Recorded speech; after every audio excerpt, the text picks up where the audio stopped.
Hello everyone, and welcome back to another TOTK video. I know it's been a long time since I've posted, but I've really not had the motivation or time to post. But I'm glad to be back now. So today, I'm going to be showing you two ways to get the Master Sword in Tears of the Kingdom. So the first way is the basic way, and the way that the game intends you to do it, and that's by coming to Korok Forest, talking to the Great Deku Tree, learning that he's ill, going into his stem, killing a Gloom Hand and then Phantom Ganon, and then after talking to him again, he will mark the Master Sword's location on your map. Now you may notice that it's moving, and that's because it's actually on the Light Dragon. If you don't know what the Light Dragon is, I'll pull up a picture right now. You might have seen this dragon across Hyrule already, but all you really have to do is find that dragon, get on its head, and pull the Master Sword out. Now, unlike in Breath of the Wild, where you needed 13 hearts, Tears of the Kingdom requires you to have two full wheels of stamina, which if you don't know what that are, or if you don't know what those are, it's just two complete circles of stamina. So you have your base circle, the really thick one, and then one more thinner circle around it. You don't need three, just two.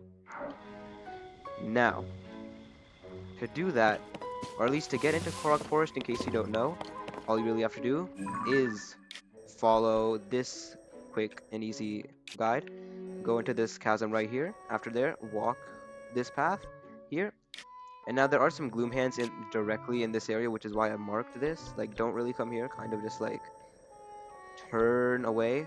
I've marked this right here, so you kind of know what to follow.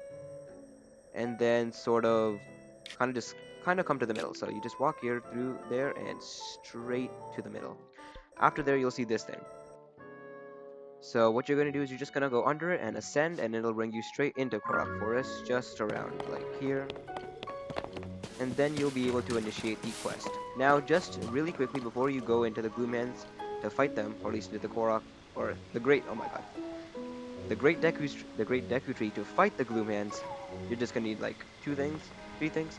One, just a good weapon. Honestly, any weapon of your choice. So I have a few. I like to use one-handed weapons because they are quicker to attack.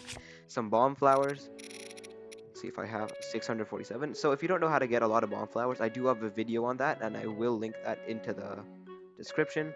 Also, I have a video and a more detailed explanation on how to get into Korok Forest. So I'll also be linking that in the description. Be sure to check that out. Last thing you need is like two shields. So you can find shields honestly anywhere.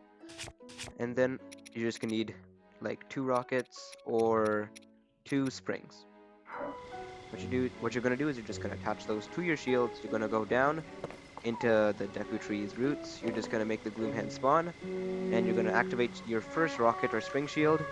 You're gonna get up, and you're just gonna hit, and you're just gonna try and bomb and just attack, like with your arrows, every single one of the Gloom Hands. If you can't do that in the first cycle, just go back again with your second rocket, and do that once more.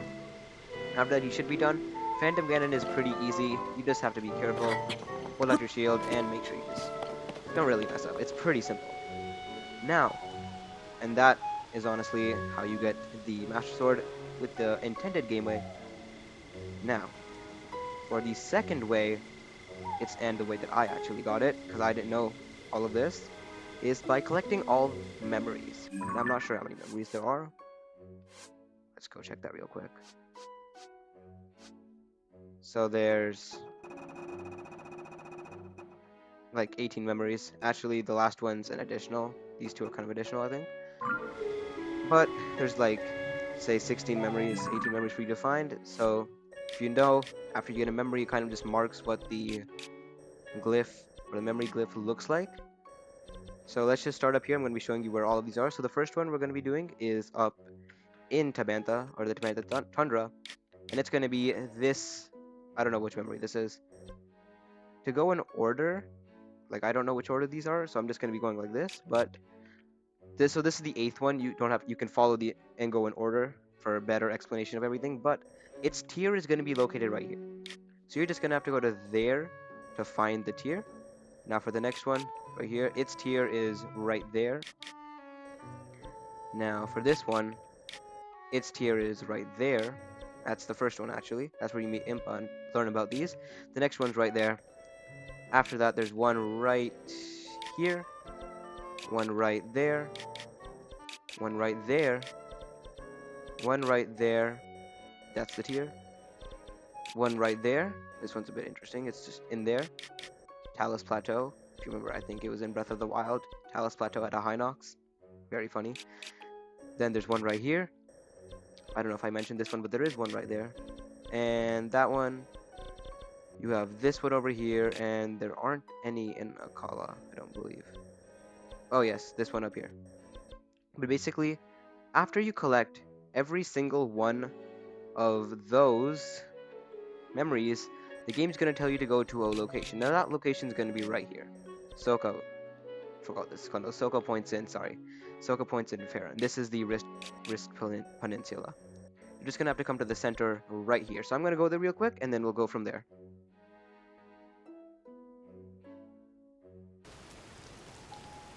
So guys, I've made it here to the Risk Peninsula, which is in Akala, right there. And you're just going to have to come here. So there's going to be another memory, and just like all the other memories, you just go here, press A to activate it, and then you just watch it. So that's not going to be, like, it's a nice memory to watch. I forgot which one it is, but it's a nice memory.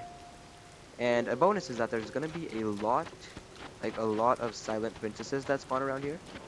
But basically the point of this is after you watch this... Oh, look, it's the light dragon. So it's coming here for its root. But basically after you watch this memory, the light dragon is going to be immediately brought here, I believe. And what that's going to do is it's going to start flying towards these sky islands right here. So what you're going to do, so it's going to be really good, and for this to work, you're going to need this shrine, the Gikaku shrine. It's a Raru's blessing. You can get there straight from the water temple. Just fly over, make a pit stop over there. With that tower right here as well, so you can kind of just glide on over. It's not that far. But what you're going to do is we're going to say the light dragon started moving, and we're just going to teleport there.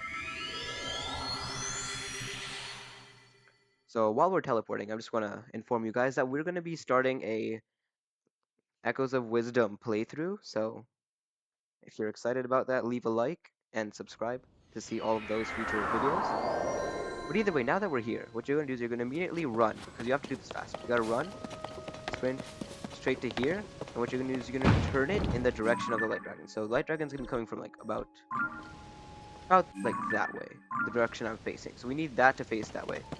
You're going to come here, you're going to immediately push. There. Okay, that's a bit far. Also, if you have the glide armor, very helpful. I have a video on that. Go check that out on my channel. What you're then going to do is you're just going to come up here. This is just going to push you.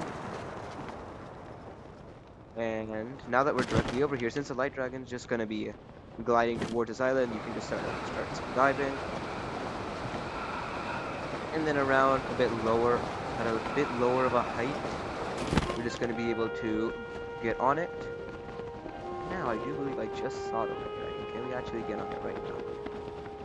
If I remember where it went. It was like over there. Well, either way. If this is just going to bring you straight onto the light dragon.